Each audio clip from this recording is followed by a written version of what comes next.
Bismillahirrahmanirrahim. Ikhwani fiddin rahimakumullah. Kita bersyukur kehadirat Allah Subhanahu wa taala. Pagi hari ini Allah Subhanahu wa taala sekali lagi mencurahkan rahmat, nikmat dan karunia-Nya kepada kita sekalian.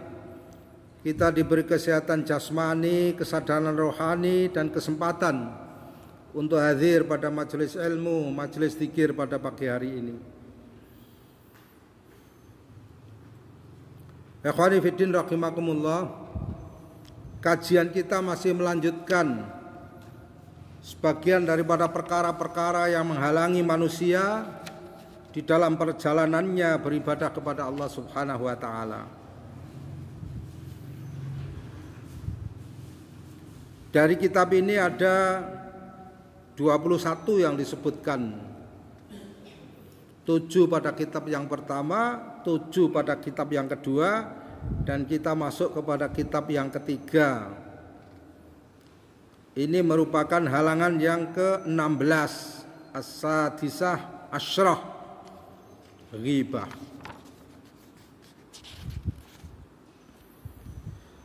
Pengertiannya, timbangannya menurut tuntunan Islam sudah kita bahas.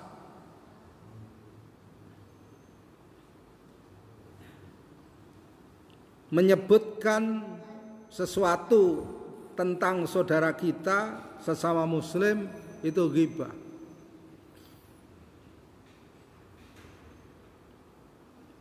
Kalau memang saudara kita sesama muslim yang kita sebutkan itu seperti yang kita sebutkan, itu namanya ghibah.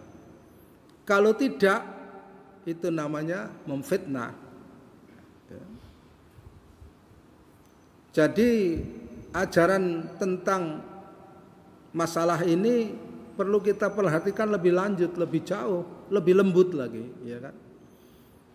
Jadi kita berhati-hati. Sesuatu yang tidak pernah kita dapatkan pendidikan untuk berhati-hati, ya kan? Kita itu biasa dari sejak kecil lingkungan kita memberikan pelajaran buruk kepada kita dalam masalah ini. Kalau disebutkan nama orang itu terus kita sebutkan, oh yang anu itu. Yang anu itu, yang anu itu, yang anu itu disebutkan semua. Itu ghibah. Loh memang dia begitu. Lah itu namanya ghibah. Jadi hati-hati, ya. Kalau tidak seperti itu terus kita sebutkan, itu namanya memfitnah, menuduh, ya. Itu jelas dan itu haram secara umum, ya, haram secara umum.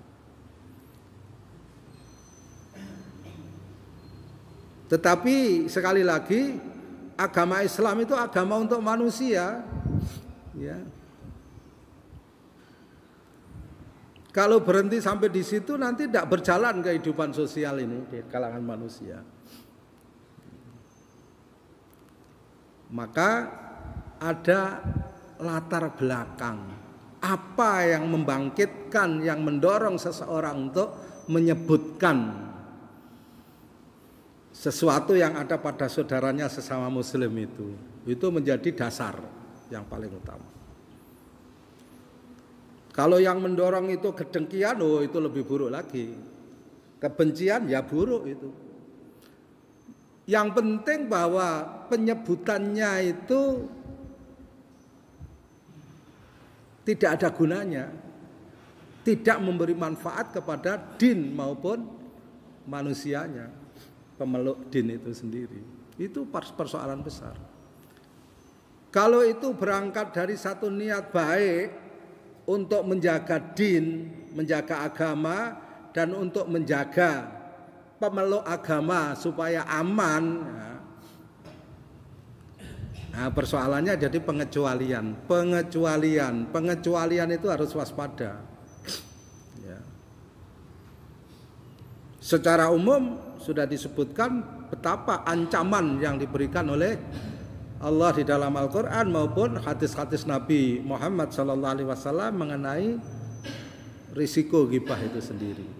Nanti akan disebutkan lagi ya. Oleh karena itu di sini disebutkan wa ma'a hirmatil ghibah 'ala nahwil ladzi dzakarna fa innaha tubahu fi ahwal wal asbab.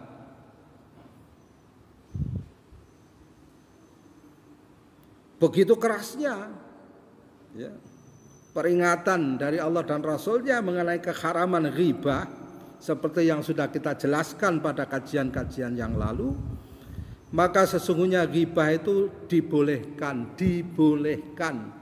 pada beberapa keadaan dan sebab-sebab seperti berikut. Ya, tapi hati-hati, kalau tidak ini menjadi masalah besar, ya. Memberi madarat kepada pribadi pelakunya maupun sasarannya, dan lebih buruk lagi memberi madarat kepada jamaah kaum muslimin.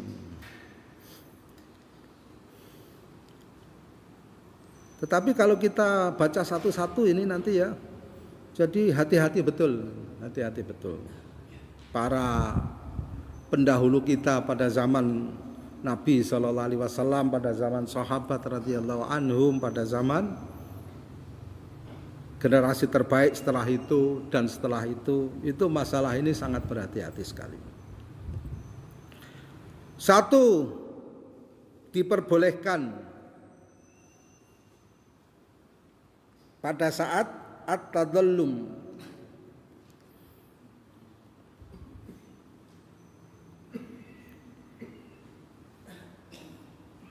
menjelaskan tentang kedzaliman yang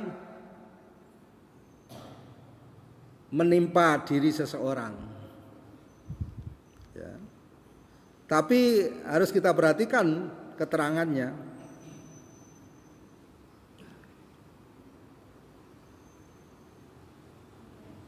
Menjelaskan tentang kedzaliman yang dilakukan, tindak aniaya, pelanggaran hak oleh seorang muslim terhadap diri kita, itu tidak kemudian boleh diceritakan kepada semua orang, ya. Ngumpul di tukang cukur cerita,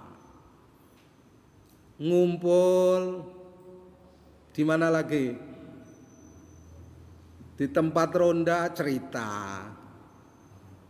Lebih buruk lagi ngumpul di tempat zikir seperti majelis pengajian seperti ini, ya cerita. Fulan itu, ikhwan fulan itu, gitu.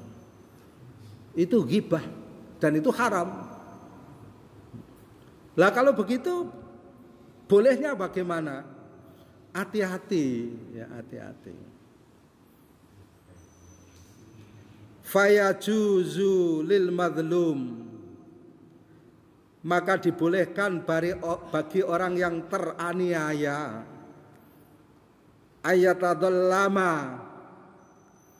untuk menceritakan kedzaliman yang dilakukan oleh orang yang melakukan kedzaliman kepada dirinya, ilas sultan, kepada penguasa, ya, penguasa muslim, ya. Sebab penguasa yang tidak muslim itu tidak punya rasa keadilan, tidak punya, ya. Saudara harus yakin, ya, tidak punya ukuran keadilan dia, ukuran keadilannya hawa nafsu, ya. Tapi kadang-kadang sesuai juga, kadang-kadang sesuai, ya kan, kadang-kadang sesuai, itu urusan lain. Wal qadhi, dan qadhi, petugas yang diserai oleh sultan untuk memecahkan persoalan di antara manusia yang di bawah kekuasaan sultan itu tadi. Wa ghairihima, dan selain keduanya, mimman lahu wilayatun, yang memang dia mempunyai kekuasaan, au kudrotun, atau kemampuan, ala insofihi, untuk mengembalikan haknya dengan adil, min dolimihi, dari orang yang menganiayanya.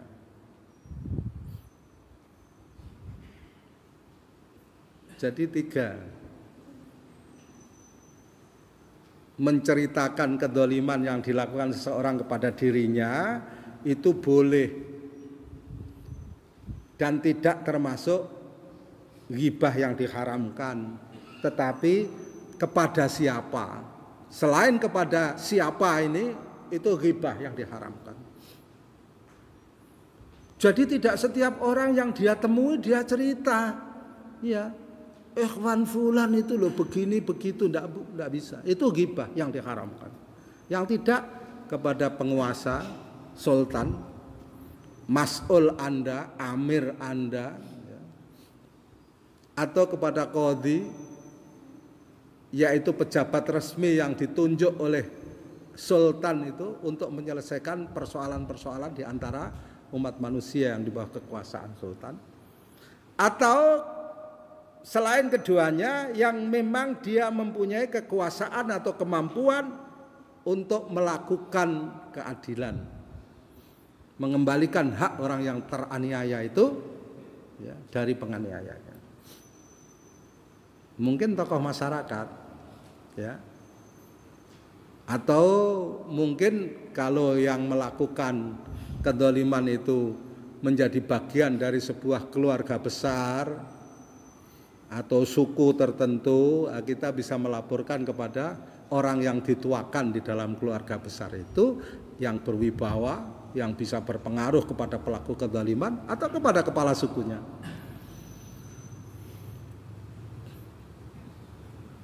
Ini persoalan, ya, persoalan hari ini, ya.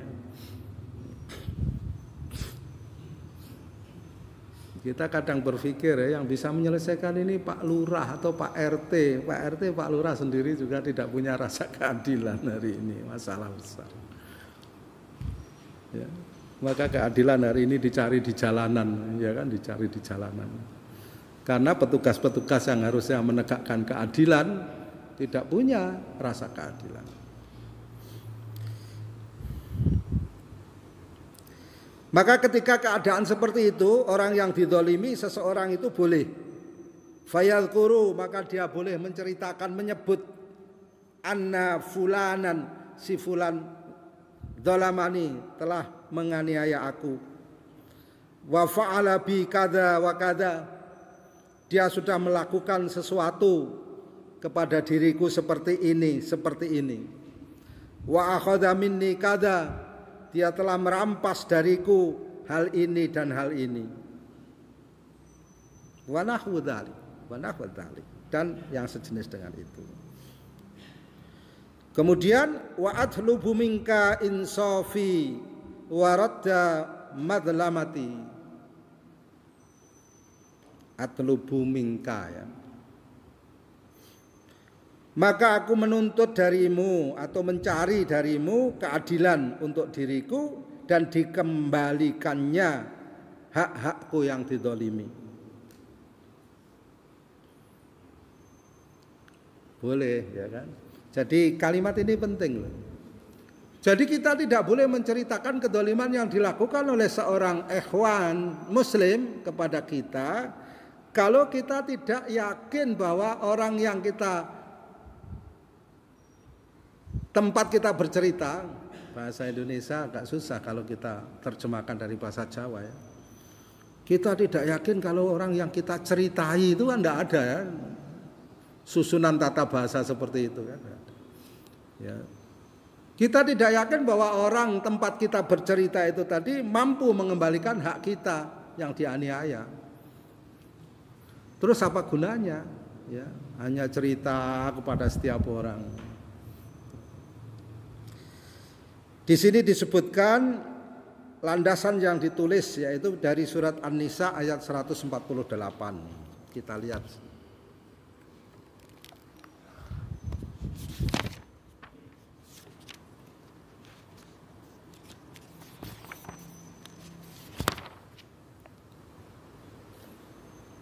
Allah berfirman, "A'udzu billahi minasyaitonir rajim. La yuhibbullahul jahra bis-su'i minal qawli illa man dzulima wa kana Allahu sami'an alima. Allah tidak menyukai perkataan buruk yang diucapkan secara terang-terangan atau terus terang kecuali oleh orang-orang yang dianiaya. Di sini mandulima mufrad ya. Kecuali oleh orang yang dianiaya. Dan Allah Maha mendengar lagi Maha mengetahui. Sami'an alima. Menarik sekali para ulama itu ya. Satu ayat yang bagi kita tidak ada hubungannya dengan masalah keadilan, ternyata di situ ada hubungannya dengan masalah keadilan. Ya. Jadi tidak boleh hanya sekedar dalam bahasa Jawa ben lego mengeluarkan unek-unek, itu tidak boleh. Tapi harus jelas punya tujuan bahwa kedzaliman yang dia rasakan itu ketika dia ceritakan kepada seseorang itu adalah seseorang yang mempunyai satu kekuasaan untuk bisa mengembalikan hak-haknya. Walaupun belum tentu nanti kenyataannya ya kan, sebab itu kan urusannya tidak sederhana. Itu yang pertama. Yang kedua, al-isti'anatu ala taghyiril munkari wa raddil 'asi ila shawabi.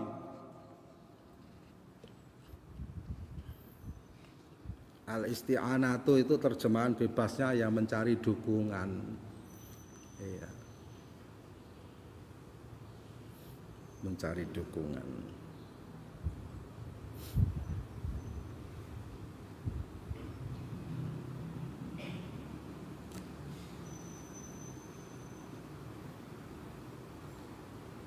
Untuk merubah kemungkaran dan menolak kemaksiatan supaya kembali kepada jalan yang benar. Wah, hari ini ya lagi seru-serunya ya. Alat ghibah yang paling utama hari ini kan media sosial ya, saudara-saudara ya. Hari ini media sosial bekerja keras mencari dukungan untuk merubah kemungkaran dan menolak kemaksiatan supaya kembali kepada yang hak. Kalau media sosial itu kemudian digunakan hanya sekedar untuk menyebarkan keburukan yang ada pada seseorang, ya, itu tidak boleh.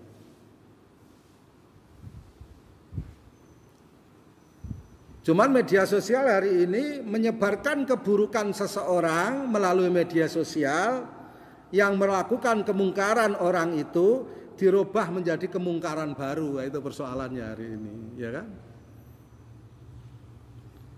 Menolak kemaksiatan yang dilakukan oleh seseorang dengan cara maksiat yang baru, ya, itu persoalannya. Maka seorang muslim hanya boleh kalau mau dia menyebarkan berita-berita itu tentang seseorang ya, yang melakukan satu kemungkaran atau kemaksiatan, itu tujuannya harus untuk merubah kemungkaran itu dan untuk menolak kemaksiatan itu supaya kembali kepada jalan yang benar, jalan Allah Subhanahu wa taala. Tidak ada pilihan lain. Hati-hati ya, hati-hati.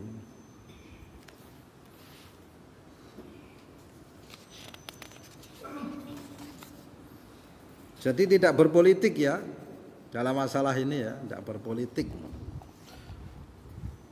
Fayaqulu liman, maka orang yang ingin melakukan perubahan itu kemudian memberitahukan kepada orang banyak atau seseorang mengenai kemungkaran dan kemaksiatan yang dilakukan oleh seseorang, maka fayaqulu, maka ia mengatakan liman yarju,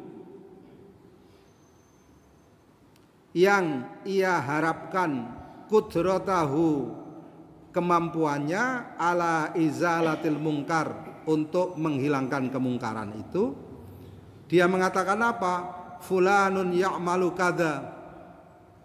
Si fulan telah melakukan hal seperti ini. Hal seperti ini kada itu kemungkaran, kemaksiatan itu tadi.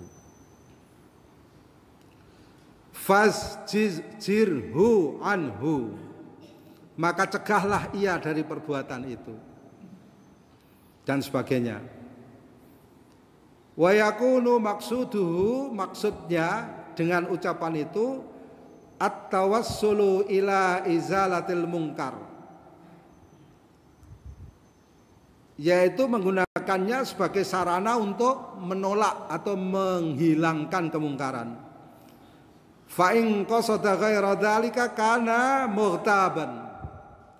Kalau maksudnya selain itu, itulah ghibah yang diharamkan. Ya.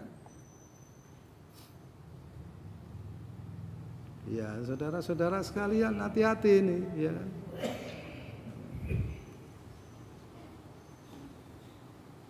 Dia memang begitu, iya memang begitu. Tapi saudara mau apa?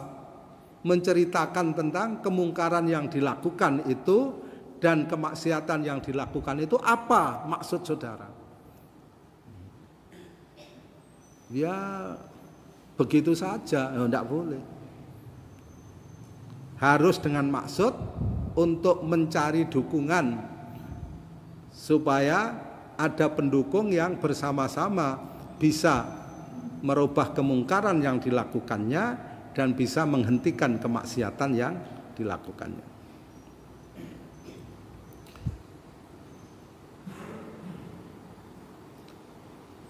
Di sini disebutkan tentang hadis Nabi Shallallahu Alaihi Wasallam, ya, hadis sahih yang kita sudah sama-sama hafal.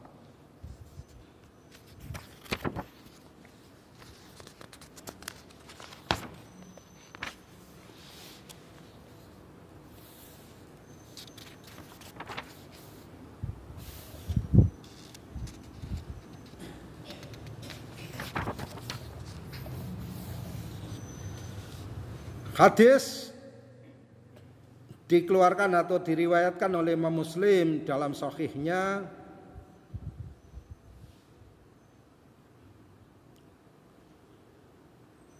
oleh Imam Abu Dawud di dalam sunannya, oleh Imam At-Tirmidzi di dalam sunannya, dan oleh beberapa perawi hadis yang lain. Ya, disebutkan banyak sekali di sini. Hadisnya berbunyi, yaqulu sallallahu alaihi wasallam, man ra'a minkum munkaran falyughayyirhu biyadihi, fa illam yastati' fa bilisanihi, fa illam yastati' fa biqalbihi, wa dzalika adhaful iman.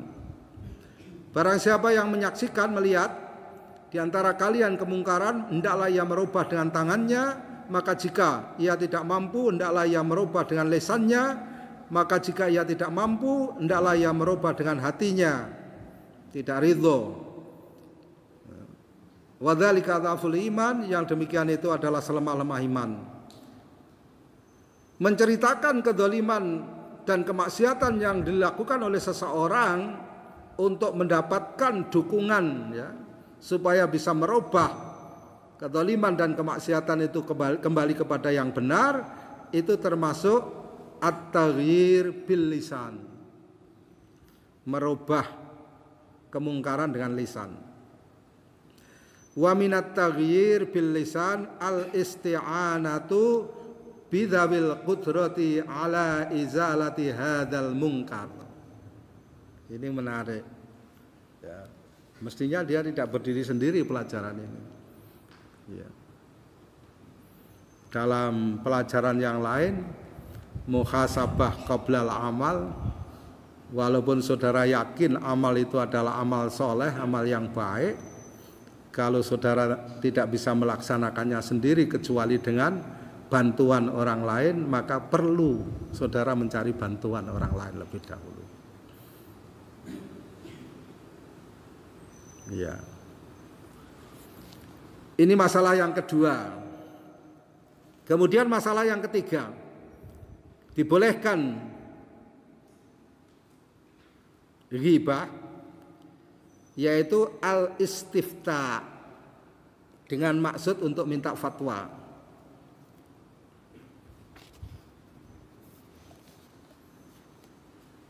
Maka harus tepat, ya kan, tidak sembarang orang, ya. Setiap orang yang dia temui, dia menceritakan persoalan yang dia rasakan itu, yang kedoliman atau apapun yang dia terima dari orang-orang lain, ya. Tidak boleh. Namanya istifta, dalam rangka untuk meminta fatwa. Tentunya kepada orang yang dimungkinkan untuk bisa memberikan fatwa, ya kan? Tapi kita kadang-kadang senangnya tidak menceritakan kepada orang yang mungkin bisa memberi fatwa yang benar, tapi diceritakan kepada setiap orang yang bisa mengobarkan api ghibah itu. Oh iya, saya juga kemarin begini ya. Dia toh, wah, memang dia tabiatnya begitu. Wah, rame, ya kan? Terus ada yang lewat, ada apa kok rame begini? Oh iya, saya juga. Oh iya. Nah, itu kata pepatah bahasa Inggris, kriwian dadi grojogan. Bahasa Inggris apa bahasa Jerman itu? Kriwian dadi grojogan. Oh, rame.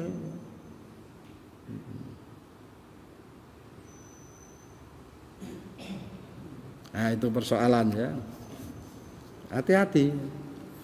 Al-istifta bi ayyakula lil mufti, yaitu apabila seseorang berkata kepada mufti, orang yang mungkin akan bisa memberikan fatwa kepadanya, zalamani fulan, ya.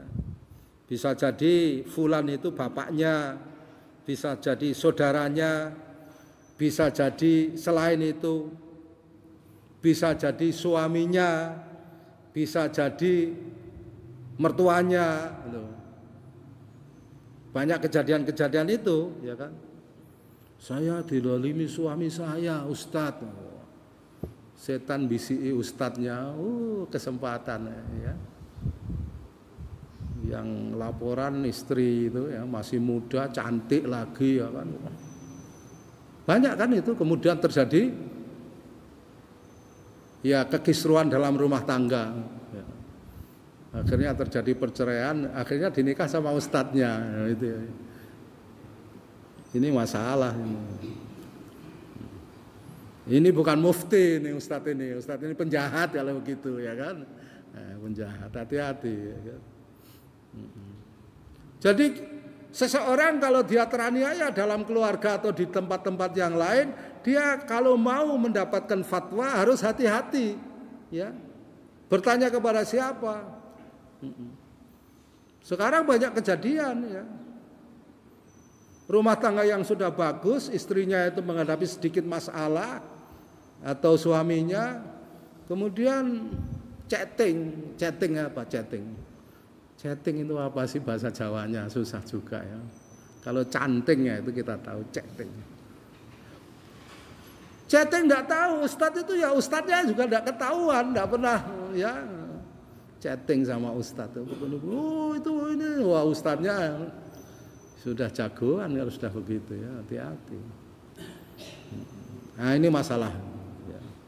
Oleh karena itu seseorang harus hati-hati memilih tempat untuk menyampaikan, ya, kedoliman yang diterimanya dari siapapun, terutama dari keluarga dekatnya, apakah bapaknya, ibunya, mertuanya, saudaranya, suami atau istrinya. Ya, harus hati-hati.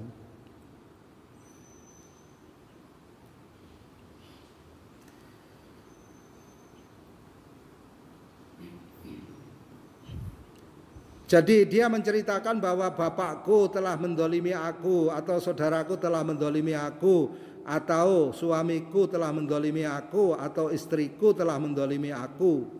Apakah dia berhak melakukan hal itu semua atau tidak?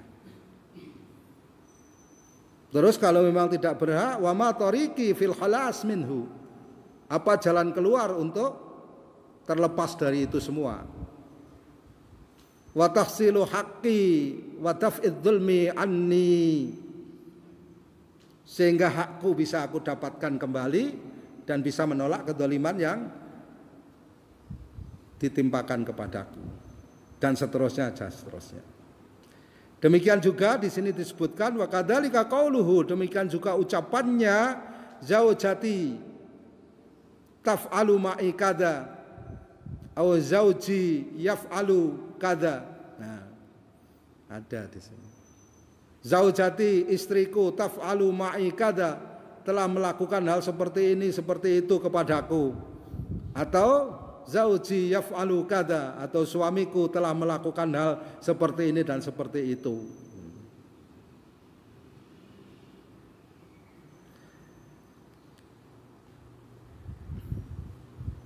Ya kalau kita tidak hati-hati kan, iya. Kadang-kadang tidak ada keperluannya. Maka di sini fahadha jaizun lil hajah. Ada hajah. Tidak ada keperluannya kita ngobrol ya, ngobrol tidak ada apa-apa. Tiba-tiba dia cerita, aku tadi pagi dimarahin istriku habis-habisan. Lu apa urusannya? Ya kan? Ya kan? Ada yang cerita istriku itu keras, istrinya keras. Keras mana sama besi? Kan ada itu tidak patut, saudara-saudara sekalian. Hati-hati. Kalau saudara-saudara memang menganggap bahwa itu melebihi batas dan harus diselesaikan, saudara datang kepada orang yang kira-kira bisa memberi fatwa secara benar menurut tuntunan agama.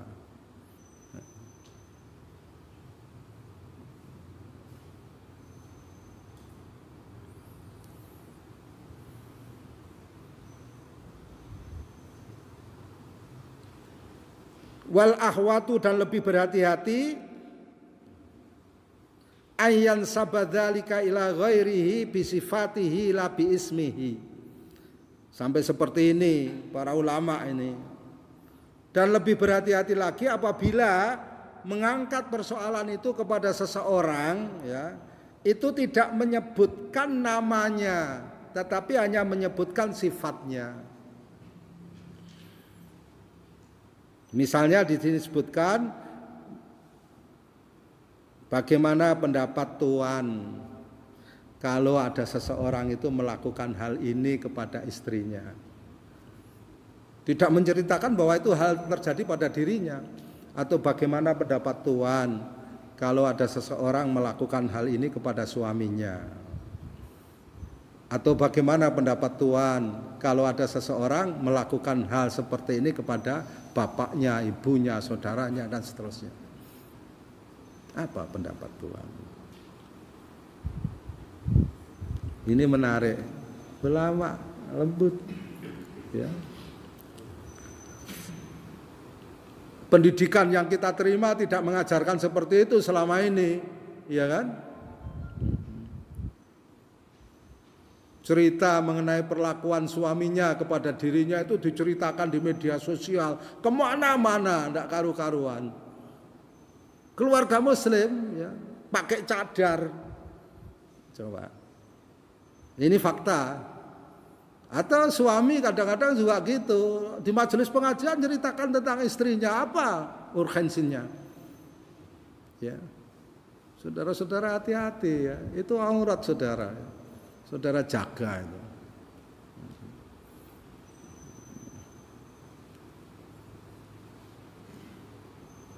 Nah, jadi ini masalah. Jadi kalau harus menceritakan itu harus ada keperluan yang mendesak kepada orang yang tepat di dalam rangka untuk mendapatkan fatwa yang benar.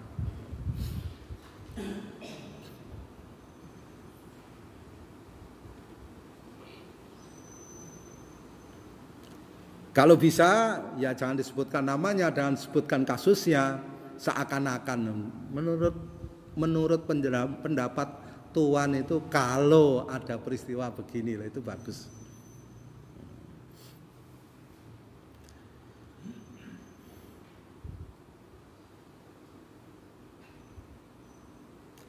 Ja'a fi hadis, ada diterangkan dalam satu hadis, Hindun binti Utbah, Ummu Muawiyah, wa ra'atu Abi Sufyan.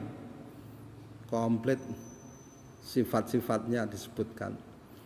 Ada seorang sahabiyah ya, namanya Hindun binti Utbah. Itu ibunya Muawiyah bin Abi Sufyan radhiyallahu anhum. Istri Abi Sufyan radhiyallahu an.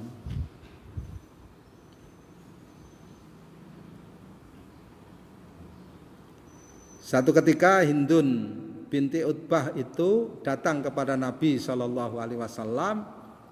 Kemudian beliau berkata,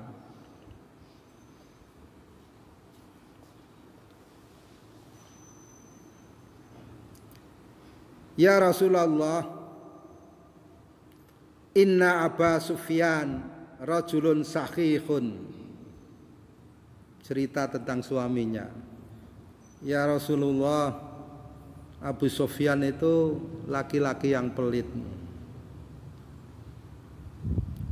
Wa innahu la yu'tini, ia tidak memberikan kepadaku ma yakfini wa bani, belanja yang cukup untuk diriku dan anakku. Illa ma akhadtu minhu, kecuali apa yang aku ambil darinya. Wa huwa la ya'lamu, tanpa sepengetahuannya. Fahal alayya fi dzalika junahun, apakah yang demikian itu boleh?" Tapi lembut sekali, ya kan? Terbatas itu. "Ya Rasulullah, Abu Sufyan itu pelit. Dia tidak memberikan sesuatu pemberian untuk nafkah yang cukup untuk keperluanku dan keperluan anak-anakku, tidak cukup. Kecuali kalau aku mengambil ya hartanya itu tanpa sepengetahuan dia." Dia tidak mengatakan kemudian, dia karena dorongan rasa takut bahwa perbuatan yang seperti itu tidak boleh, itu yang mendorong loh.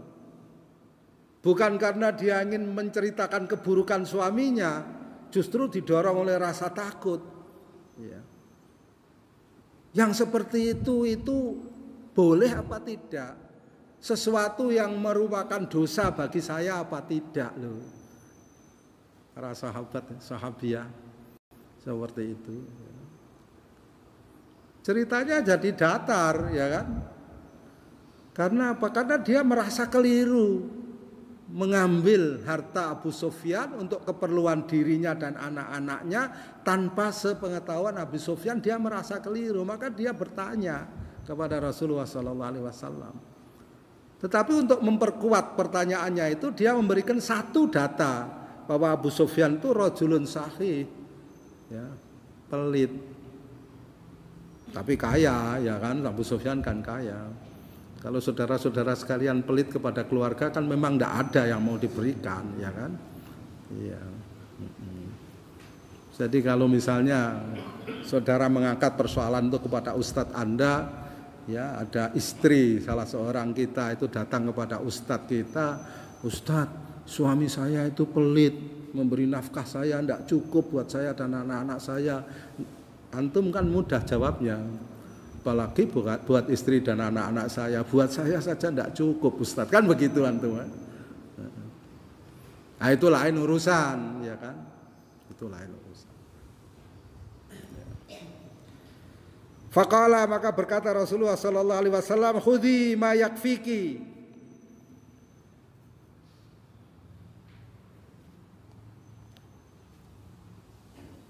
Wa waladiki, ya, anak ya. Bil ma'ruf, ambillah walaupun tanpa sepengetahuan apa yang mencukupi keperluanmu dan keperluan anak-anakmu bil ma'ruf, dengan cara yang ma'ruf. Dengan cara yang ma'ruf di sini keterangannya tentunya adalah jangan berlebihan, ya kan, jangan berlebihan.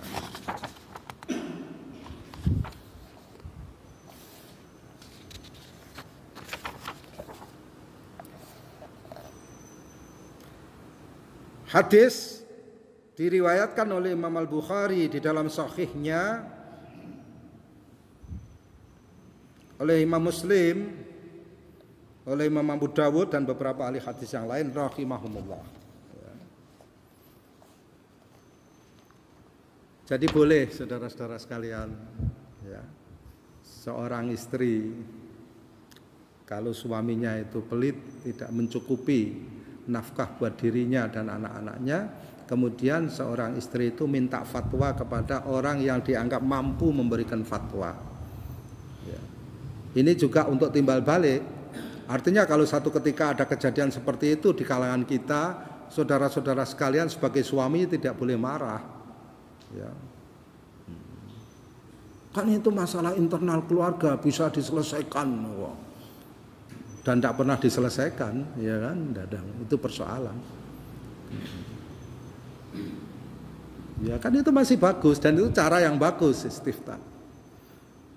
Tidak boleh istri kemudian menceritakan kepada teman-temannya melalui media sosial, apalagi di depan pintu rumahnya dipasang, ya kan, poster.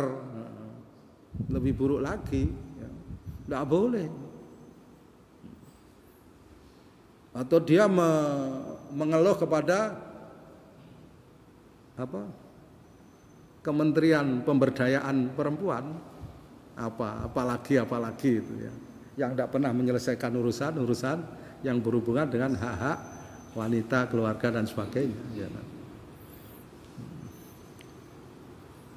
Jadi boleh saudara-saudara sekalian ya, tapi sekali lagi harus terbatas dan diberikan pengaduan itu kepada pihak-pihak yang memang dimungkinkan bisa memberikan satu solusi yang benar menurut tuntunan Allah dan Rasulnya. Ya. 3 itu al-istifta. Jadi yang pertama at-tadallum, yang kedua itu al-isti'anatu ala taghyiril munkar, ya. Menggalang dukungan untuk merubah kemungkaran. Yang ketiga al-istifta, minta fatwa. Ya.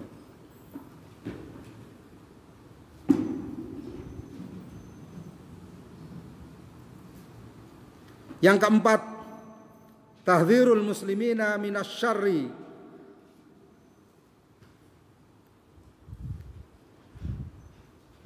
wa nasihatuhum. Ya. Karena dia tidak ada hubungannya dengan min, ya. Memberi perhatian supaya berhati-hati kepada kaum muslimin dari kejahatan dan menasehati kaum muslimin dari kejahatan.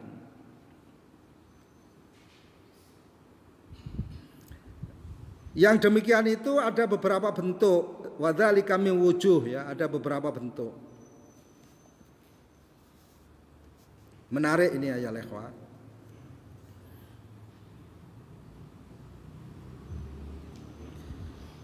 Sebagiannya minha jarhul majruhin minar rawati lil hadis. Dan ini banyak kalau saudara baca, ya, menjelaskan mengenai cacatnya para perawi hadis yang cacat.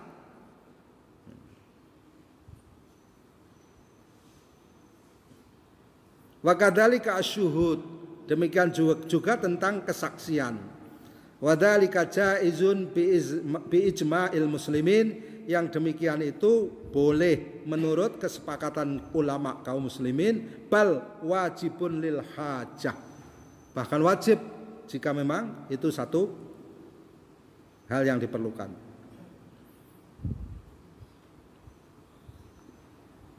Kitab-kitab yang menjelaskan tentang al-jarhu wa ta'dil itu banyak. Ya. Jadi para urutan perawi yang disebut sanad ini adalah para urutan perawi yang biasanya begini, hafalannya bagus, tidak suka lupa gitu. Ada yang hafalannya buruk, suka lupa kan. Itu kan menyebutkan sesuatu tentang bukan hanya seorang muslim, tentang seorang ulama, ya kan? Tapi ulama-ulama ahlul hadis itu telah membuat semacam tobaqat, ya, tingkatan-tingkatan. Sebagaimana para ulama juga membuat tingkatan-tingkatan tentang kitab-kitab hadis itu sendiri, ya. Al-Bukhari, Sahih Muslim rahimahumullah pada peringkat yang pertama. Dan seterusnya, itu kan seperti menjelaskan, ya, tentang seseorang. Boleh, karena itu bahkan wajib kalau memang merupakan satu hajah, dan itu hajah bagi kaum muslimin supaya berhati-hati, ya kan?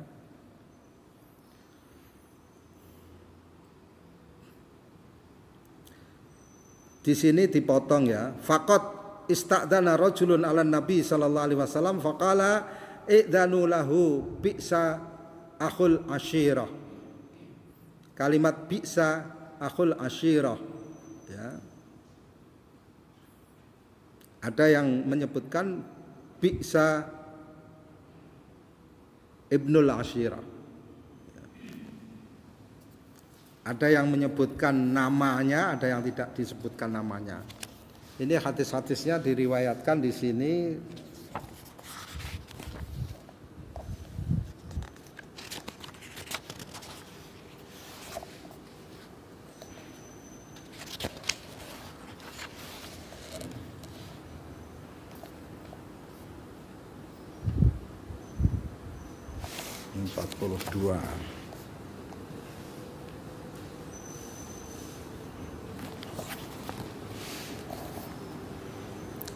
Hadisnya sahih, diriwayatkan oleh Imam Al-Bukhari rahimahullah, Imam Muslim rahimahullah, dan beberapa ahli hadis yang lain, ya.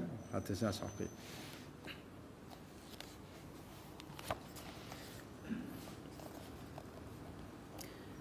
Yaitu ketika ada seseorang, ya, tidak disebutkan di sini namanya oleh penulis kitab ini, nanti bisa dikaji pada kajian mengenai hadis ini, ya. Bahwa ada seseorang yang minta izin kepada Rasulullah Shallallahu Alaihi Wasallam, kemudian Rasul mengatakan, izinkanlah ia, mengatakan kepada para sahabat yang lain, izinkanlah ia, bi'sa akhul ashirah. Diketerangkan seperti itu, dia itu merupakan orang yang buruk di kalangan sukunya, ashirah, di kalangan keluarganya. Rasulullah mengatakan seperti itu, ya. Tapi ada ulama yang mengatakan itu kan Rasulullah, karena Rasulullah diberi basirah untuk melihat. Dan rajulun ini dalam keterangan kisahnya, ketika Rasulullah Shallallahu Alaihi Wasallam wafat, dia termasuk orang yang kemudian murtad. Dan setelah itu, setelah ada sikap tegas dari Abu Bakar Siddiq radhiyallahu an, dia kembali lagi, ya, kepada Islam. Kemudian hadis yang berikutnya, waqala sallallahu alaihi wasallam fi rajulaini minal munafiqin. Begitu juga ucapan Rasulullah sallallahu alaihi wasallam tentang dua orang munafik. Ketika Rasulullah mengatakan, ma adunnu fulanan wa fulanan ya'rifani min dinina syai'an.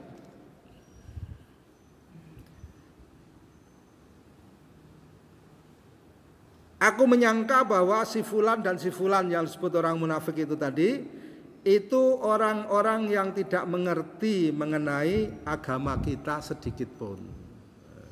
Jadi ada Rasulullah SAW mengatakan seperti itu tahdzirul muslimina minasyarr, ya, untuk memberikan perhatian kepada kaum muslimin dari kejahatan.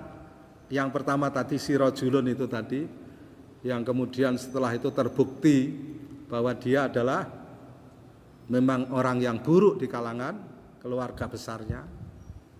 Begitu juga mengenai dua orang munafik, itu maksudnya Rasulullah memberi perhatian kepada kaum muslimin bahwa orang ini dan orang ini itu tidak ngerti agama kita sama sekali.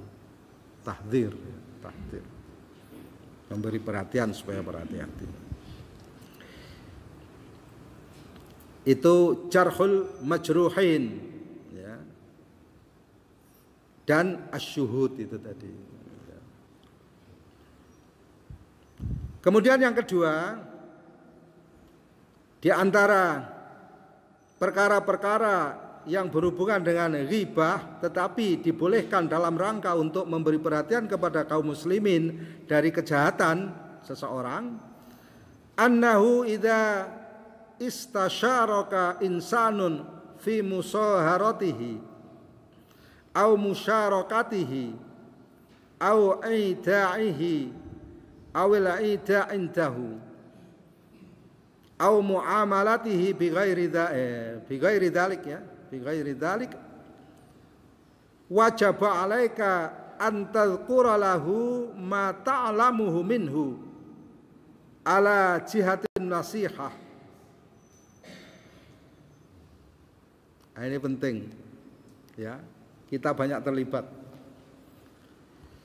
Termasuk yang dibolehkan yaitu menyebutkan, maksudnya ghibah, menyebutkan sesuatu tentang seseorang dari saudara kita sesama muslim, yaitu apabila engkau diminta musyawarah satu pertimbangan oleh seseorang di dalam urusan pernikahan atau di dalam urusan musyarakah, ya, syirkah, atau di dalam urusan melakukan perjanjian dengan seseorang atau muamalah dengan seseorang.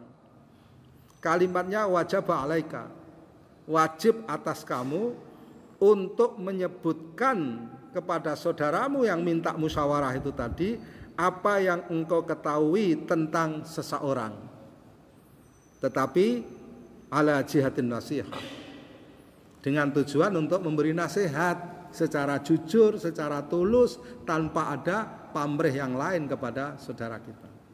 Si A datang kepada kita, ya,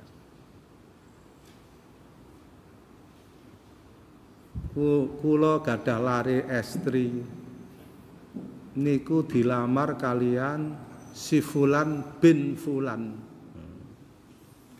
miturut panjenengan pripun? Nah, kita tahu fulan bin fulan, kita tahu. Oh, fulan bin fulan itu pekerjaannya bergelimang riba, begitu juga bapaknya, gitu. Kita tahu, harus kita jelaskan. Tapi hanya untuk kepentingan itu, jangan untuk kepentingan lain.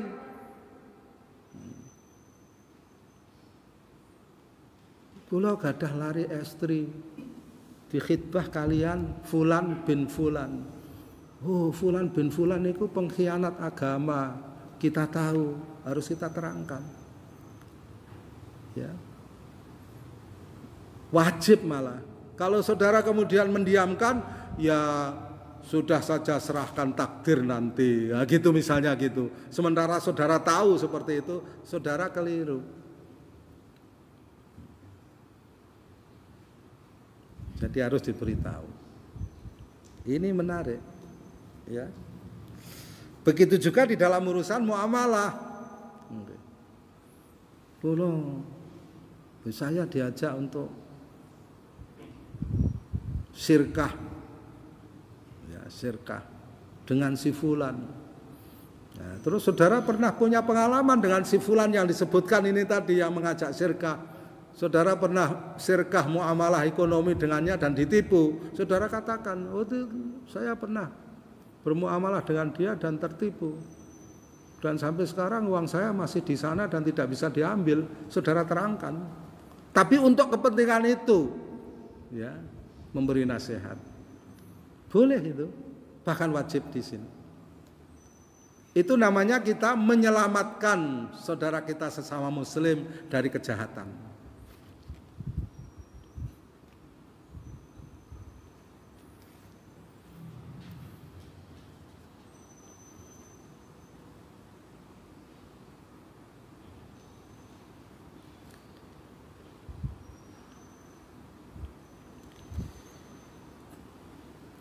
Ja'a fi hadis,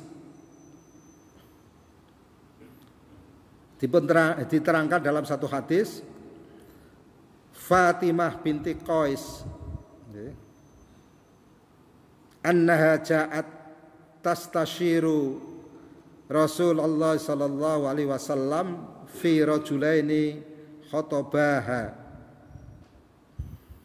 Fatimah binti Qais, salah seorang sahabiah tentunya, datang kepada Nabi Muhammad sallallahu alaihi wasallam, kemudian minta pertimbangan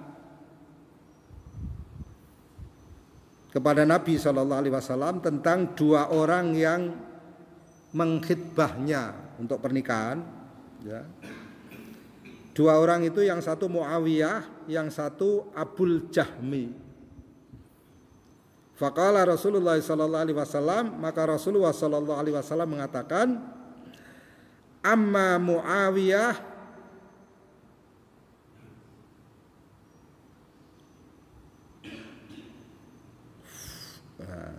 napa niki? Fa sa'uluki, akan menjadikan engkau miskin. Wa amma Abu Jahmin fala yad'ul asa an atikihi. Adapun Abu Jaham itu tidak pernah meletakkan tongkat dari pundaknya. Ini agak susah apa yang dimaksudkan, tetapi yang jelas hubungannya dengan ghibah, bahwa ketika Rasulullah sallallahu alaihi wasallam diminta pertimbangan oleh Fatimah binti Qais radhiyallahu anha tentang dua orang yang mengkhitbahnya, mengajaknya untuk menikah, itu yang satu Muawiyah, yang satu Abul Jaham, maka Rasulullah menyebutkan sesuatu yang merupakan, ya, sebenarnya merupakan aib, tetapi untuk memberikan satu perhatian kepada Fatimah binti Qais radhiyallahu anha, supaya ya dia mempertimbangkan dengan apa yang disampaikan oleh Rasulullah sallallahu alaihi wasallam. Ini juga boleh, ya, juga boleh. Bahkan sekali lagi di atas disebutkan wajib alaika, wajib diberitahukan. Tetapi untuk kepentingan itu saja, jangan untuk kepentingan yang lain. Ya. Kalau tidak ada kepentingannya jangan diterangkan. Ya. Nanti saudara-saudara akan capek menjadi intel bagi saudaranya sendiri, ya kan? Ini loh si fulan tuh begini, si fulan begitu. Ya. Nah. Kemudian waminha, sebagian daripada contoh tentang boleh menyebutkan atau melakukan ghibah sebagai satu upaya untuk tahdhirul muslimin minasyarr, memberi perhatian kepada kaum muslimin dari kejahatan. Di sini hubungannya dengan pembelian budak, menarik ini. Artinya pembahasan, walaupun sudah pembahasan kontemporer, modern, tapi tidak ketinggalan, tidak meninggalkan akar, ya, peradaban yang ada di dalam kehidupan manusia. Idza ra'aita man yastari 'abdan ma'rufan bisyariqati awiz-zina awisyurbi aw ghairiha fa 'alaika an tubayyina dzalika lil mushtari illam yakun aliman bihi. Ini sebagai contoh saja.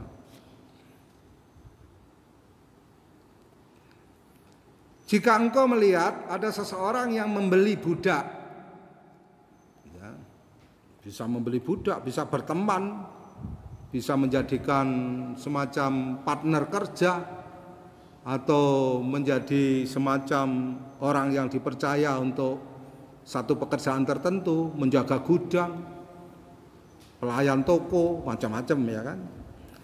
Yang orang itu ma'rufan bisyariqah, sudah terkenal sebagai pencuri, awiz zina atau pezina, awiz syurbi atau peminum khamar, atau yang lain-lainnya, maka wajib atasmu untuk menjelaskan kepada orang yang membeli itu tadi, atau orang yang mempekerjakan, jika memang ia tidak tahu.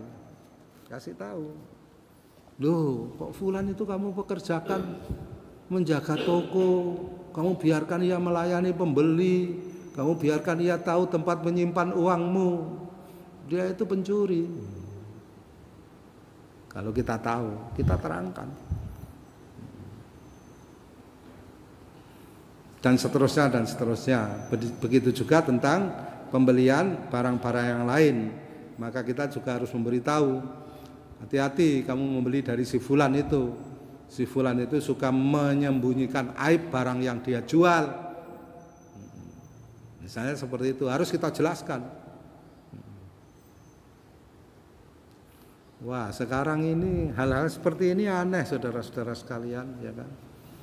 Makelar yang piawai itu makelar yang pandai menyembunyikan aib barang yang mau dia tawarkan, ya kan? Itu dianggap pandai. Maka kehidupan ini rusak, rusak sekali. Sampai orang-orang yang jujur pun berpendapat, wah itu sudah tidak bisa kita perbaiki. Kalau kita tidak ikut sistem mereka, ya kita tidak bisa apa-apa. Akhirnya ikut rusak, ya kan? Padahal kalau mau teliti masih banyak orang baik-baik, ya masih banyak orang baik-baik. Nah, ayo siapa yang bergelimang dalam urusan jual beli barang, ya kan? Barangnya sudah penyok, ya ditutupi pakai kayu, kemudian diamplas, dikompon, wah bagus ya kan? Siapa? Tidak diceritakan. Ini barang bekas jatuh ketika dibawa, terus saya ketok magic gitu, terus saya kompon. Nah ini barangnya. Ya begini nih barangnya. Kalau Anda mau beli beli, kalau tidak ya tidak gitu. Oh ini barang bagus. Sekarang tidak ada produksinya yang lain. Oh iya kan? Ini walaupun cacat sedikit tapi mesinnya masih bagus, tidak terganggu sama sekali ya mulai. Bedane napa jenengan kalih Bush, kalau Trump, ya. Karo wong dodol obat zaman riyen teng Pasar Kliwon, kira. Tai wedhus turene kapsul mujarab. Saudara-saudara hati-hati loh sekarang ini. Yang membuat persoalan-persoalan menjadi tidak barokah, ya. Itu sambung menyambung nanti. Ya.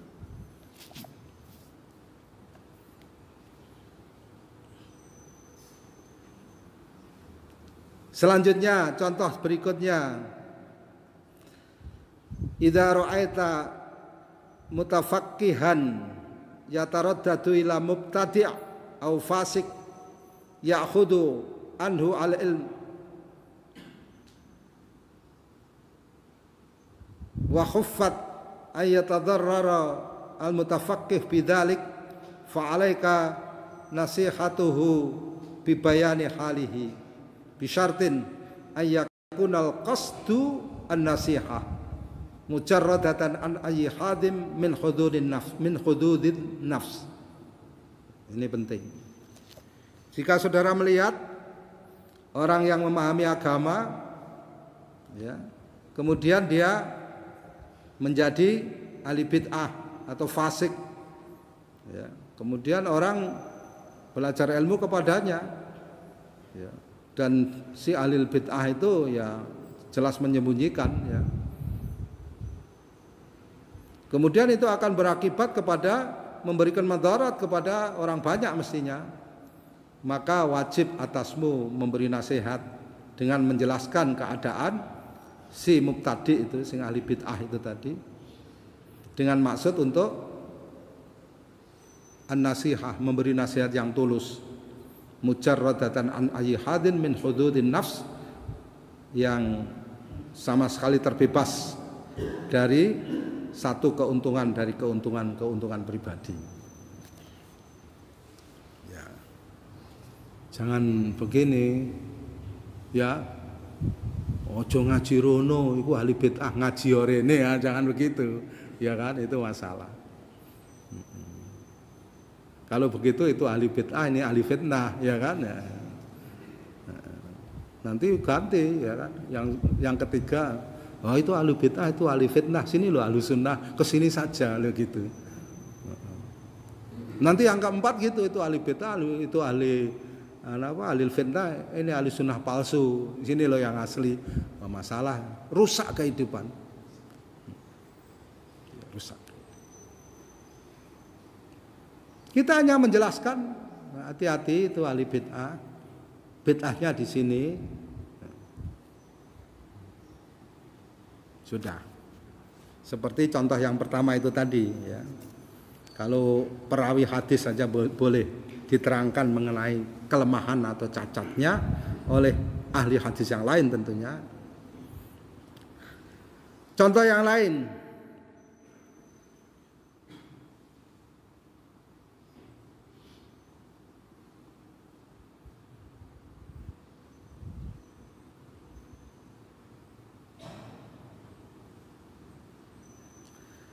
ayyakuna lahu wilayatan la yaqumu biha ala wajhiha,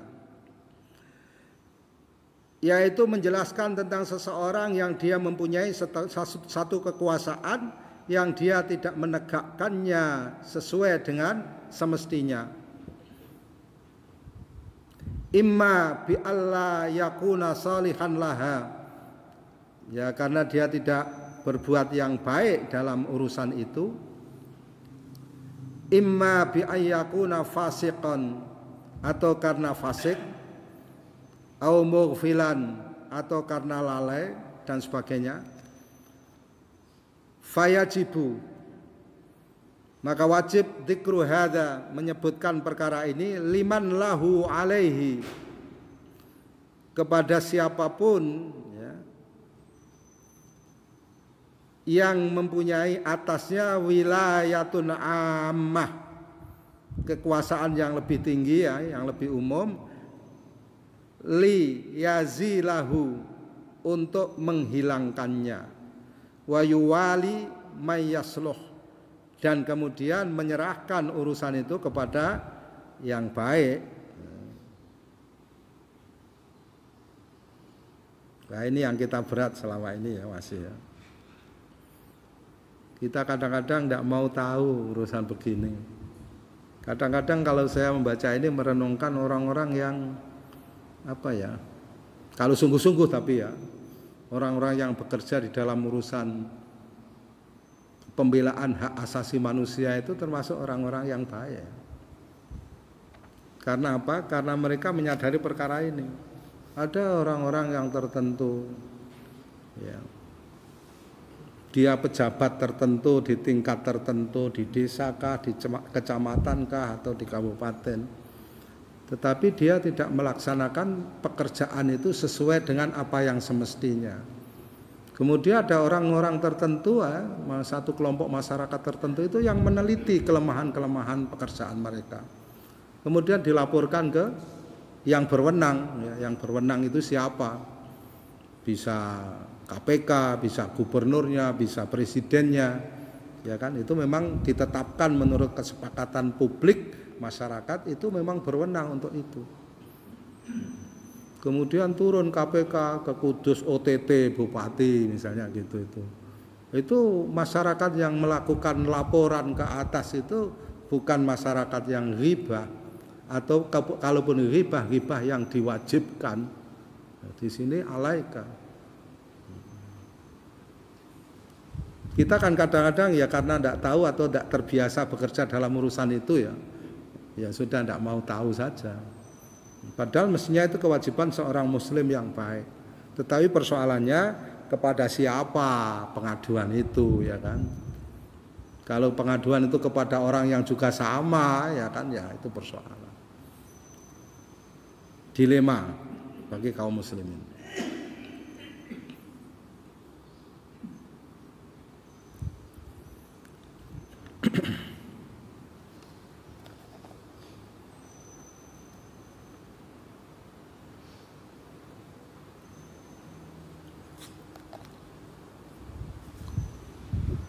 Kemudian contoh berikutnya menarik sekali ini, ya kan? Panjang sekali keterangannya. Berhubungan dengan persoalan ulama-ulama. Dan ini tentunya tingkatan ulama, ya. Jadi menjelaskan tentang ulama-ulama mujahidin yang dia itu thiqah, berpegang teguh kepada tuntunan Allah Subhanahu wa taala, dan ulama-ulama yang disebutkan di sini adalah alladzina ba'u anfusahum, tapi bukan lillahi, orang yang menjual dirinya dan apa yang ia miliki, tetapi bukan dijual kepada Allah Subhanahu wa taala, tetapi dijual kepada musuh Allah Subhanahu wa taala. Ya. Itu harus diterangkan. Ya, harus diterangkan.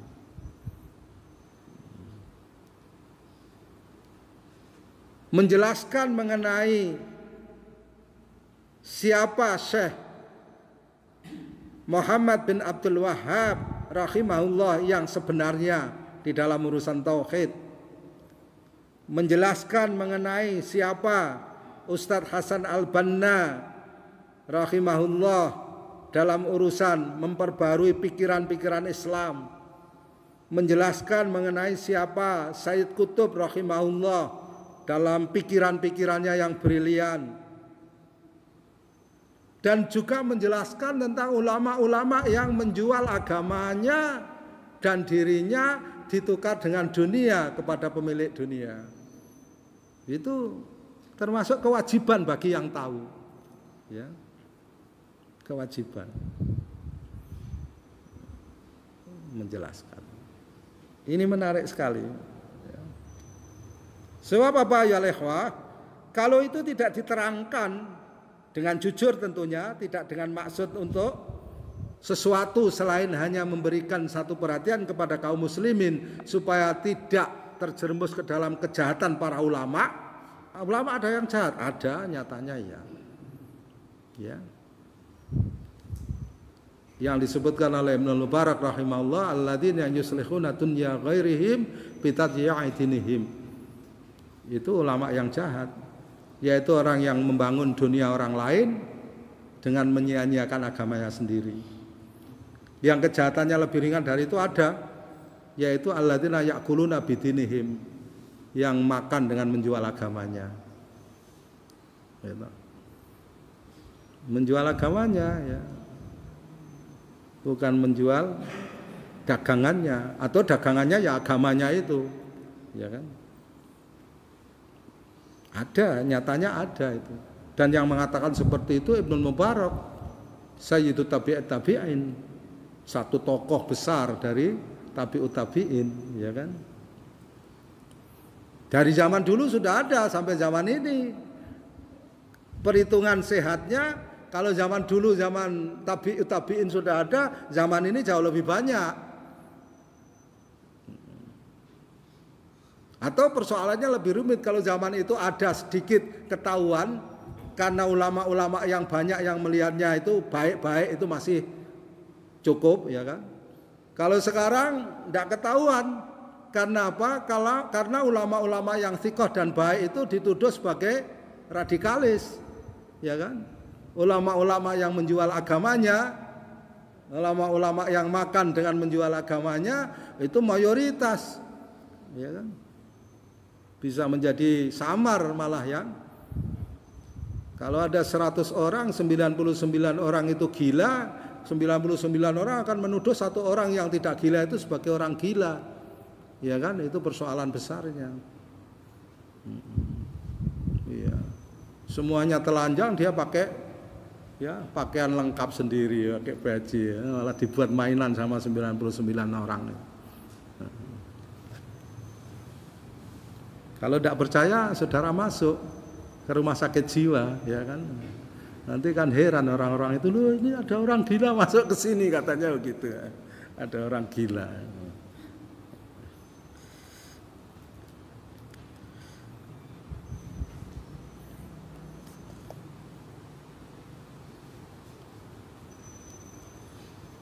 Ini banyak sekali keterangannya, menarik sekali nih saudara-saudara sekalian. Sekarang ini orang-orang yang lurus, ulama-ulama yang lurus itu dituduh dengan tuduhan-tuduhan yang buruk, ya kan? Kemudian yang kelima, tadi yang keempat, yang kelima,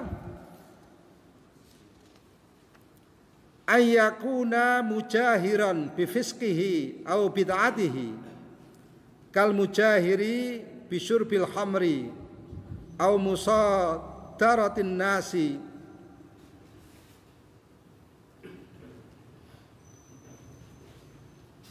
au bi ahdil muqsi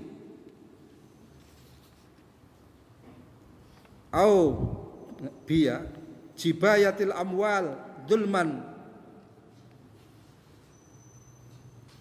wa tawalla al umur al batilah fayajuzu dzikruhu bima yujahiru bihi wa yahrumu dzikruhu bi ghairihi minal uyub illa an yakuna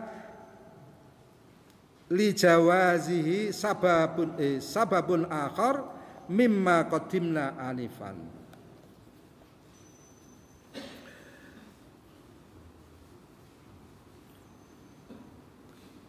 Juga boleh menjelaskan tentang seseorang yang terang-terangan dengan kefasikannya atau dengan bid'ahnya. Seperti menjelaskan tentang seseorang yang terang-terangan minum khamr atau terang-terangan merampas hak manusia tanpa kebenaran, atau para pemalak, ya.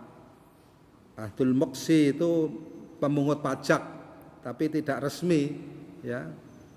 Ya pemalak, ya kan. Sama jibayatul amwal itu juga perampas harta, perampok, penjambret, dulman secara zalim dan seterusnya. Maka boleh menyebutkan tentang dia itu terbatas kepada perkara yang dia lakukan dan tidak boleh kepada perkara yang lain dari aib-aib yang dia punyai. Ini penting. Berdasarkan satu hadis Nabi Shallallahu Alaihi Wasallam,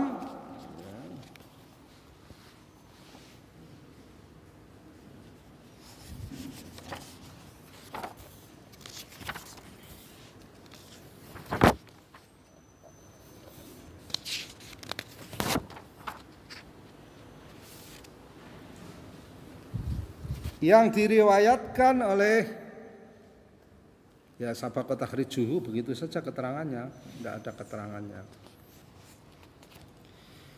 Nanti kita lihat, ya. Yaqulu sallallahu alaihi wasallam kullu ummati mu'afin illal mujahirin wa inna minal mujahirah ayya'mal ar-rajulu bil laili 'amalan thumma yusbihu wa qad satarahu Allah fayaqulu ya fulan amiltul barihah. Kalau disambung di wasal kok tidak enak, ya.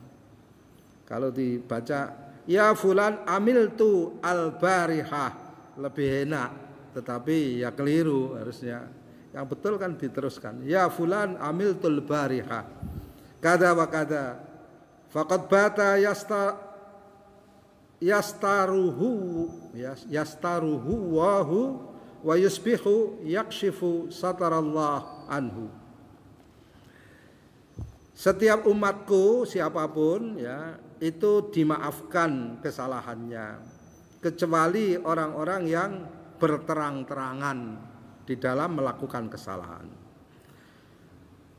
Di antara berterang-terangan itu disebutkan di sini salah satu contohnya, apabila seseorang melakukan satu perbuatan di malam hari, satu amalan yang ia dengan amalan itu telah ditutup oleh Allah Subhanahu wa taala, ya, tidak diketahui orang, dia saja yang tahu. Kemudian setelah di pagi hari dia cerita kepada orang, ya fulan, wahai fulan, aku tadi sore atau tadi malam al-barihah telah melakukan hal seperti ini dan seperti ini. Padahal dia tidur pada malam itu dalam keadaan melakukan satu perbuatan buruk yang telah dilindungi oleh Allah Subhanahu wa taala. Kemudian pagi hari ia menyingkap, yaksifu, menyingkap, ya, sutur, tutup yang telah diberikan Allah Subhanahu wa taala. Jadi ya ikhwah, ya kalau kita sudah merahasiakan, ya, atau Allah Subhanahu wa taala merahasiakan itu, ya sudah. Saudara masih ingat waktu Umar bin Khattab radhiyallahu an jadi khalifah? Ada seorang tua datang kepada beliau minta fatwa tentunya.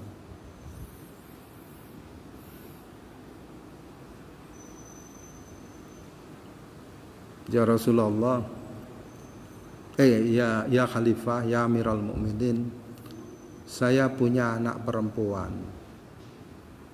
Di masa lalu dia melakukan satu kesalahan yang berhubungan dengan masalah perzinaan. Kemudian dia telah dilakukan hukuman, ya, hukumannya bukan rajam karena bukan zina muhsan, telah dijilid, dan bekas hukuman itu telah sama sekali tidak ada pada dirinya. Jadi tidak ada orang yang tahu kecuali ya dia, saya, dan Anda. Kemudian baru-baru ini ada seseorang, anak saya ini sudah menjadi anak yang solihah, ya, anak yang baik, bertobat. Kemudian baru-baru ini ada orang datang melamar anak saya itu. Apakah saya harus menerangkan kisah masa lalunya? Umar bin Khattab radhiyallahu anhu mengatakan, apakah kamu akan menyingkap sesuatu yang sudah ditutup oleh Allah Subhanahu wa taala? Jawabannya begitu.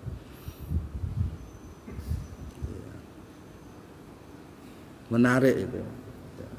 Ini sesuai dengan hadis ini. Ya. Jadi sesuatu yang, ya, adakah di antara kita manusia biasa yang tidak pernah berbuat salah? Salah dari mulai yang lama, kesalahan-kesalahan ringan sampai kepada kesalahan-kesalahan besar. Ya, kesalahan besar. Bahkan dosa besar. Ya. Saya kira tidak ada. Ya. Tetapi jika kesalahan itu yang mengetahui hanya Allah, kemudian diri kita sendiri, ya kan, dan Allah menutup itu dari orang banyak, maka kita seyogianya menutup apa yang Allah sudah tutup dari kita itu. Ini penting loh saudara-saudara sekalian. Ini penting. Ajarannya itu seperti itu. Wah, saya merasa dosa, berkhianat. Ya, Allah lebih tahu. Lembutnya kehidupan seorang muslim itu seperti itu, saudara-saudara. Tapi ada orang yang suka takabur, ya, congkak, bangga dengan perbuatan buruknya itu. Padahal tidak diketahui orang banyak. Kalau sudah diketahui itu persoalan lain, ya. Ini ya sudah ditutup oleh Allah Subhanahu wa taala. Kemudian yang keenam, ghibah. Secara umum haram, tetapi untuk yang keenam ini dibolehkan. At-ta'rif, mendefinisikan seseorang.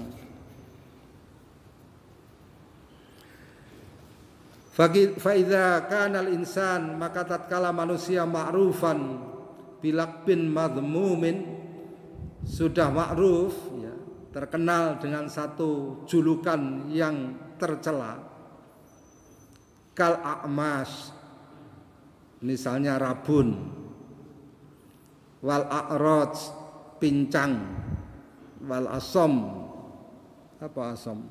Tuli, wal a'ma, buta, wal ahwal, apa ahwal? Juling, bahasa Jawanya kero, ya. Wal aftos, aftos itu pesek, ya kan, pesek. Wa ghairihim, karena ada bika, ya. Wa ghairihim jaza ta'rifu bidzalika bi ghayatit ta'rif. Boleh mendefinisikan dengan sebutan-sebutan itu dengan tujuan untuk membedakan antara yang satu dengan yang lain ya, ta'rif. Tetapi wa yahrumu itlaquhu ala jihatin naqd. Secara umum haram mutlak kalau itu dimaksudkan untuk mencela, menyebutkan kekurangannya. Walau amkana ta'rif bi ghairihi kana aula. Jika mungkin menyebutkan untuk membedakan dia dengan yang lain dengan sebutan selain itu lebih baik. Wa idza amkana ta'rif bilak bin wahid minal alqab al madmumah fa inna ziyadata ala hadzal laq tu'addu ghibatun wa ya haramun. Jika cukup dengan menyebutkan satu aib saja, dengan satu lakob yang buruk satu saja, maka menyebutkan lakob buruk yang lain itu haram. Iya. Jadi sekali lagi ya, banyak orang ini namanya sama, ya. Yang wajar di sini ini namanya kemat, itu ada yang ya, kemat kero, kemat dulu, ada yang begitu. Tapi yang disebutkan gitu ya maklum gitu ya, memang iya. Tapi yang kero itu juga pincang, kemat kero sing pincang sing miskin lho, sing enggak boleh, itu haram. Itu mencaci maki namanya, bukan mentakrif. Ya. Ya. Tapi kalau bisa tidak dengan cacat itu bagus, ya kan? Nah itu sekarang bisa. Itu loh kemat RT siji, ya. Kemat pinggir pintu, gitu kan, gitu. Itu lebih bagus. Tapi di sini tidak biasa itu ya tidak biasa itu karena pendidikan kita sejak awal. Marem ya, menyebutkan nama orang, disebutkan kelemahannya, itu marem. Ya.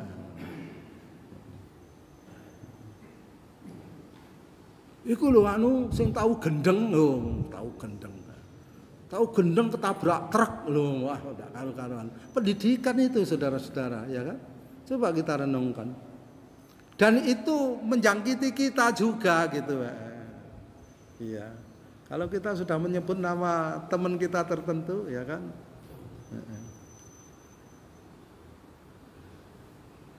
Ya saya sering mendengar, itu si fulan itu loh. Itu apa? Bengkel peralatan elektronik yang kalau buka sampai tengah malam lo ditambahi. Saya kadang-kadang lupa sama anak istrinya, ditambahi lagi. Itu namanya mencaci maki, ya, saudara-saudara, bukan ta'rif. Haram itu, ya haram. Dan saudara-saudara menikmati keharaman itu dengan tertawa-tawa, ya kan? Itu fakta, ya. Saya itu keri sampai telinga saya itu keri. Tapi ya saya mau ngomong apa ya di sini ngomongnya. Saudara hati-hati. Ya. Loh, tapi kalau orangnya yang bersangkutan itu mendengar ya senyum, itu senyum gimana kalau lagi sendirian itu bukan senyum lagi, ya kan. Kalau dia punya tentara, punya densus, dia diperintahkan densusnya untuk nangkep saudara, ya kan. Jangan main-main ini ya. Kita masih suka main-main dalam urusan ghibah. Maka kemarin ketika saya sampai kepada masalah ini berpikir, ghibah ini sudah diterangkan berkali-kali. Tetapi tujuannya bukan itu, saudara-saudara. Supaya kita memperlakukan ghibah ini hati-hati betul. Sebab contoh-contoh ghibah termasuk laporan daripada istri Abu Sufyan, ya, radhiyallahu anha, tentang kelakuan Nabi Sufyan radhiyallahu an kepada Nabi sallallahu alaihi wasallam, itu yang melandasi itu rasa takut terjerumus ke dalam dosa, bukan rasa benci kepada suaminya. Jadi ghibah ya, yang dibolehkan itu harus kita berangkatkan dari rasa takut terlibat masuk ke dalam ghibah yang diharamkan. Maka kita harus pahami. Jangan sebaliknya, wah ada peluang boleh kok gitu ya kan. Terus seenaknya sendiri itu ndak kena tujuan kita ngaji tentang masalah itu. Tujuan kita ngaji masalah ghibah adalah bagaimana kita ini mengerti ya, yang dibolehkan itu apa, walaupun secara umum itu haram dan hukumannya berat, tetapi itu tadi supaya kita memperlakukan dengan dasar rasa takut untuk terjerumus ke dalam ghibah itu. Ini penting sekali saudara-saudara sekalian. Sekali lagi kalau bisa misalnya tidak menyebutkan lakop-lakop yang madmum ya, julukan-julukan yang tidak baik tentunya ya kan, itu bagus. Kalau yang bagus bagaimana bagus? Tapi kadang-kadang kalau yang bagus juga lawannya jadi tidak bagus. Contohnya misalnya kemat sing sugih iku lho. Nanti kalau yang tidak sugih kemat sing, bahasa Jawanya kemat sing kere kan tidak enak ya kan, sama. Kemat sing sugih karo kemat sing ora sugih, wah berakhlak banget nih kira. Kan ada. Maka kalau bisa tidak menyebutkan lakop-lakop yang berupa sifat. Atau tempat saja kalau lebih bagus ya kan. Misalnya ada namanya itu kalau di sini yang banyak nama Supri Mbae, Supri Jati, ya kan? Suprimasi, apa suprimasi?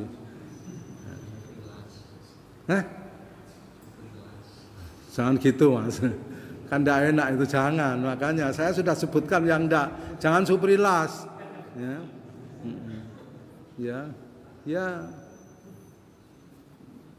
Nah itu kalau bisa kan tempat-tempat itu bagus ya.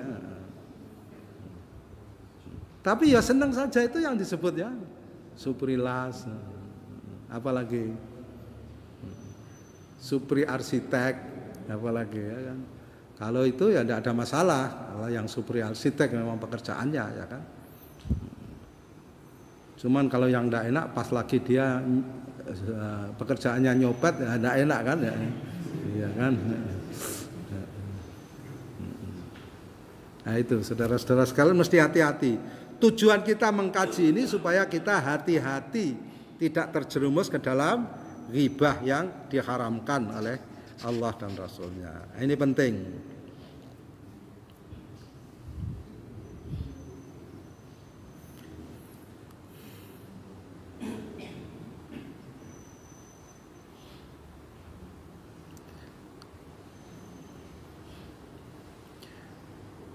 Juga ini ada yang menarik, satu keterangan hadis yang menarik sekali kalau menurut saya.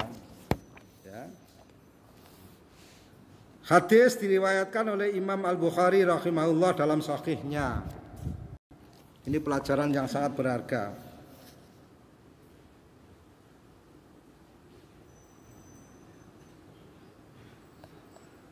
Juga oleh Imam Muslim dalam sahihnya, oleh Imam At-Tirmidzi dalam sunannya, dan banyak perawi hadis yang lain yang meriwayatkan hadis ini, yaitu dari Ibnu Mas'ud radhiyallahu an, ya.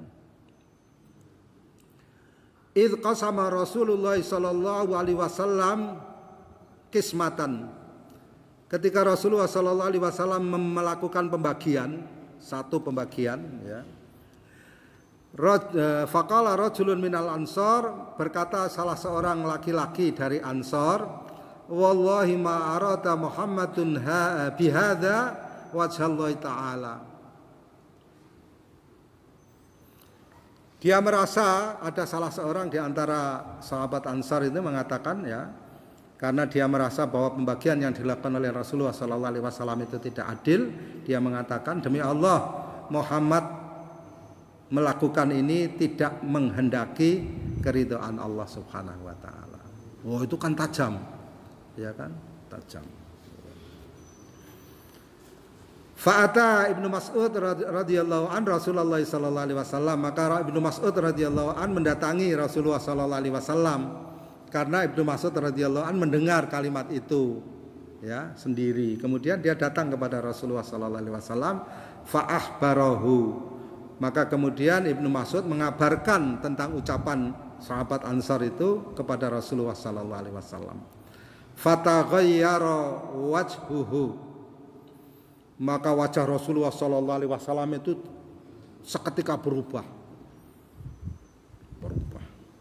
Kemudian ya berubah menjadi marah gitu. Tapi kemudian beliau menahan kemarahan itu dan mengatakan, rahimallahu Musa, Allah merahmati Musa alaihissalam, laqad udiya bi aktsari min hadza, dia telah disakiti oleh kaumnya dengan lebih banyak daripada itu, fasabaro, maka ia sabar. Kemudian Ibnu Mas'ud radhiyallahu anhu mengatakan, faqultu, aku berkata, la arfa'u ilaihi ba'da hadza hadisan. Setelah peristiwa itu Ibnu Mas'ud radhiyallahu anhu walaupun mendengar apapun dari kalangan masyarakat, dia tidak sampaikan kepada Rasulullah sallallahu alaihi wasallam. Karena itu melihat perubahan wajah Rasulullah sallallahu alaihi wasallam. Ini pelajaran buat kita, saudara-saudara sekalian. Jadi tidak semua persoalan itu harus kita sampaikan kepada siapapun kalau itu tidak membawa maslahat. Ya. Atau tidak mengancam kaum muslimin. Mari kita renungkan, ya kan. Jadi kalau saudara-saudara mendengar ya, kasak kusuk di antara masyarakat awam ya, tentang sesuatu, saudara pendam aja sendiri, simpen. Kalau memang itu tidak membahayakan jamaah kaum muslimin, ya, saudara simpen aja, saudara tunggu saja. Sampai saatnya kalau itu membahayakan jamaah kaum muslimin, ya saudara baru ungkap kepada yang berhak untuk mendapatkan keterangan itu. Demikian 6 perkara di mana ghibah diperbolehkan, bahkan sebagiannya diwajibkan. Tetapi sekali lagi dengan dorongan supaya kita ini tidak terjerumus ke dalam ghibah, supaya kita berhati-hati dalam masalah ini. Aqulu qouli hadza wa astaghfirullahal-adzim li wa lakum wa lisairil muslimina wal muslimati min kulli dzambin fastaghfiruhu innahu wal ghafurur rahim wa qul rabbighfir warham wa anta khairur rahimin walhamdulillahi rabbil alamin wa sallallahu ala nabiyyina Muhammadin wa ala alihi wa sahbihi ajmain wassalamu alaikum warahmatullahi wabarakatuh.